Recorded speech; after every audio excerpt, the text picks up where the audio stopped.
चलिए स्टूडेंट्स, आज हम करेंगे क्लास 10th मैथ्स का चैप्टर इंट्रोडक्शन टू ट्रिग्नोमेट्री का एक्सरसाइज 8.4 का क्वेश्चन नंबर 2। क्वेश्चन में हमसे कहा गया है कि हमने अदर ट्रिग्नोमेट्रिक रेशियोज को हमने सेके को छोड़ करके जितने भी अदर ट्रिग्नोमेट्रिक रेशियोज होते हैं उन सभी को हमने सेके के टर्म में लिखना है। तो चलिए सबसे पहले हम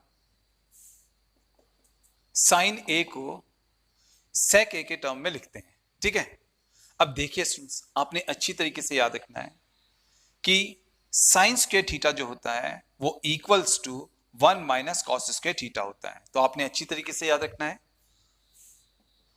sign square theta equals to 1 minus cos square theta होता है। अब अगर हम स्क्वायर को यहां से रिमूव करेंगे तो यहां पर स्क्वायर रूट लग जाएगा, तब हमारा साइन थीटा हो जाएगा square root of 1 minus cos square theta. अब अगर हम थीटा की जगह पर ए ले लें तो हमारा साइन ए हो जाएगा square root of 1 minus cos square A. तो इस आइडेंटिटी से हमारा साइन ए हो जाएगा square root of 1 minus cos square A. ठीक है, चलिए अब हम आगे सॉल्व करते हैं क्वेश्चन को। सबसे पहले हम लगाएंगे स्क्वायर रूट, ठीक है, फिर है 1, फिर है माइनस, फिर यहां पर है कॉस स्क्वायर ए। आपने याद रखना है हम कॉस स्क्वायर ए को लिख सकते हैं कॉस ए का होल स्क्वायर। ठीक है, अब आगे सॉल्व करते हैं। सबसे पहले लगाएंगे स्क्वायर रूट, फिर है 1, फिर है माइनस। अब देखिए यहां पर ब्रैकेट के भीतर है कॉस ए, एंड आपने याद रखना है कि कॉस थीटा होता है 1 अपॉन सेक थीटा, इसलिए हमारा कॉस ए हो जाएगा 1 अपॉन सेक ए। ठीक है, इस बात को आपने याद रखना है, कॉस थीटा होता है 1 अपॉन सेक थीटा, इसलिए हमारा कॉस ए हो जाएगा 1 अपॉन सेक ए। तो हम इस कॉस ए की जगह पे लिखेंगे 1 अपॉन सेक ए। ब्रैकेट पर होल स्क्वायर लगाए तो लगाएंगे होल स्क्वायर।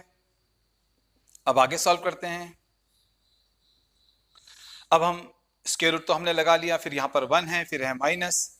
अब हम इस ब्रैकेट को रिमूव करेंगे। जब हम इस ब्रैकेट को रिमूव करेंगे तो न्यूमरेटर एंड डिनोमिनेटर दोनों का स्क्वायर हो जाएगा। तो 1 का स्क्वायर हो जाएगा 1 एंड सेक ए का स्क्वायर हो जाएगा सेक स्क्वायर ए। करेक्ट। चलिए अब हम आगे सॉल्व करते हैं। सबसे पहले लगाएंगे स्क्वायर रूट। अब हम यहां पर भीतर एलसीएम लेकर के माइनस करेंगे। देखिए 1 के डिनोमिनेटर में कुछ भी नहीं है तो लगाएंगे 1 एंड सेक स्क्वायर ए का एलसीएम आएगा सेक स्क्वायर ए। ठीक है, अब जब हम 1 से सेक स्क्वायर ए को डिवाइड करेंगे तो आएगा सेक स्क्वायर ए। सेक स्क्वायर ए से ऊपर वाले 1 को मल्टीप्लाई करेंगे तो यहां पर आएगा सेक स्क्वायर ए। फिर यहां पर है माइनस तो लगाएंगे माइनस। फिर जब हम इस सेक स्क्वायर ए से सेक स्क्वायर ए को डिवाइड करेंगे तो आएगा 1 से ऊपर 1 को मल्टीप्लाई करेंगे तो आएगा 1। ठीक है, चलिए अब हम आगे सॉल्व करते हैं क्वेश्चन को। अब देखिए लेफ्ट हैंड साइड में हमारे पास में है साइन ए, तो लेफ्ट हैंड साइड में हम लगाएंगे साइन ए। करेक्ट। अब देखिए राइट हैंड साइड में हमारे पास में है स्क्वायर रूट में, न्यूमरेटर में हमारे पास में है सेक स्क्वायर ए माइनस 1, जिसको हमने as it is note down कर लिया। डिनोमिनेटर में हमारे पास में है सेक स्क्वायर ए, एंड आपने याद रखना है, आपने अच्छी तरीके से याद रखना है कि सेक स्क्वायर ए को हम लिख सकते हैं सेक ए का होल स्क्वायर। इस बात को आपने अच्छी तरीके से याद रखना है। चलिए अब हम आगे सॉल्व करते हैं क्वेश्चन को। अब देखिए यहां पर है लेफ्ट हैंड साइड में साइन ए, तो लिखेंगे साइन ए। ठीक है, अब देखिए स्टूडेंट्स, हमारा जो न्यूमरेटर है वो है सेक स्क्वायर ए माइनस 1, और हमारा जो ये न्यूमरेटर है ये होल स्क्वायर के फॉर्म में नहीं है, तो ये तो स्क्वायर रूट में रहेगा, ये तो स्क्वायर रूट में रहेगा। तो न्यूमरेटर हमारा स्क्वायर रूट में रहेगा सेक स्क्वायर ए माइनस 1, लेकिन हमारा जो डिनोमिनेटर है ये होल स्क्वायर के फॉर्म में है। ठीक है, सेक ए पर यहाँ पर होल स्क्वायर लगा है, तो जो हमारा डिनोमिनेटर है ये होल स्क्वायर के फॉर्म पे है। तो डिनोमिनेटर के स्क्वायर से उसका स्क्वायर रूट कट जाएगा, तो हमारे डिनोमिनेटर में आएगा सेक ए। सेक ए का होल स्क्वायर है, यहां पर स्क्वायर से स्क्वायर रूट हट जाएगा, तो डिनोमिनेटर में रह जाएगा सेक ए, तो डिनोमिनेटर में आएगा सेक ए। तो देखिए स्टूडेंट्स, यहां पर हमने साइन ए को सेक ए के टर्म में लिख लिया। साइन ए हमारा होता है square root of sec square A minus 1 upon sec A. ठीक है, तो ये आ गया हमारे इस पार्ट का आंसर। ठीक है, तो यहां पर हमने साइन ए को सेक ए के टर्म में लिख लिया। चलिए अब हम कॉस ए को सेक ए के टर्म में लिखेंगे, ठीक है। चलिए अब हम कॉस ए को सेक ए के टर्म में लिखेंगे, ठीक है। अब देखिए स्टूडेंट्स, आपने अच्छी तरीके से याद रखना है, cos theta equals to 1 upon sec theta होता है, इसलिए cos A equals to 1 upon sec A होगा। तो इस आइडेंटिटी से हमारा cos A equals to 1 upon sec A होगा, ठीक है।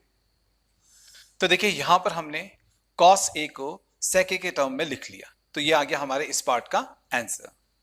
चलिए अब हम tan ए को सेक ए के टर्म में लिखेंगे, ठीक है।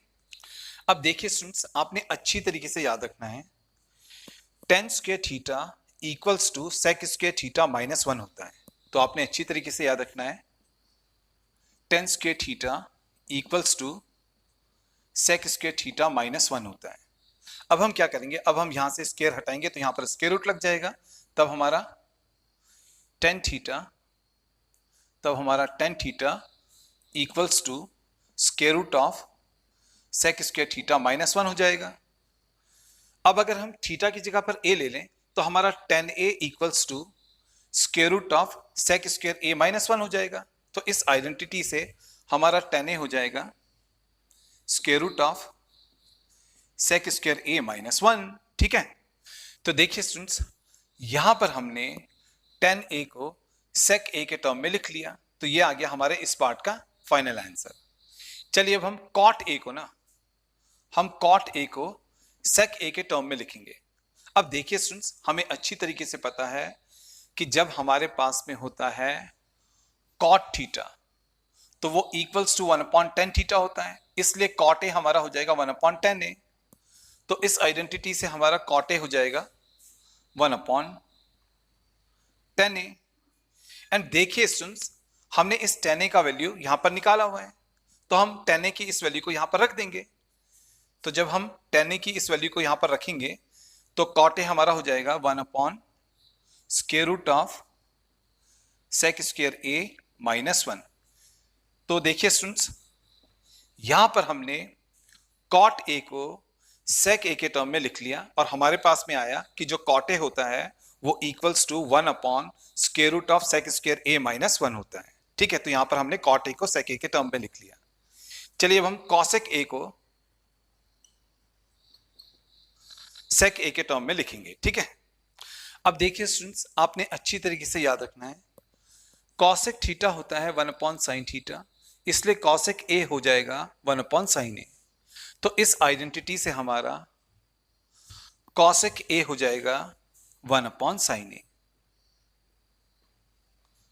एंड स्टूडेंट्स, आपने अच्छी तरीके से याद रखना है, cosec का रेसिप्रोकल होता है साइन एंड साइन का रेसिप्रोकल होता है cosec, ठीक है। इस बात को आपने अच्छी तरीके से याद रखना है। अब अगर हमारे पास में साइन का वैल्यू हो, तो अगर हम उसका रेसिप्रोकल कर दें तो हमारे पास में cosec का वैल्यू आ जाएगा। एंड हमने क्वेश्चन के स्टार्टिंग में साइन a का वैल्यू निकाला हुआ है। क्वेश्चन के स्टार्टिंग में हमने साइन a का वैल्यू निकाला था square root of sec square a minus 1 upon sec a। तो ये हमने क्वेश्चन के स्टार्टिंग में साइन का वैल्यू निकाला था, साइन a का वैल्यू निकाला था। अगर हम इसका रेसिप्रोकल कर दें तो हमारे पास में cosec a का वैल्यू आ जाएगा। तो हमारे cosec a का वैल्यू होगा, इसका रेसिप्रोकल कर लीजिए, सेक a को ऊपर लेकर के जाइए, square root of sec square a minus 1 को नीचे ले आइए, तो हमारे पास में cosec a का वैल्यू हो जाएगा sec a upon square root of sec square a minus 1, ठीक है। तो देखिए स्टूडेंट्स, यहां पर हमने cosec a का वैल्यू सेक a के टर्म में लिख लिया, तो हमने जितने भी अदर ट्रिग्नोमेट्रिक रेशियोज होते हैं सेक a को छोड़ करके उन सभी का वैल्यू सेक a के टर्म में यहां पर लिख करके दिखा दिया। तो ये आ गया हमारे इस क्वेश्चन का फाइनल आंसर।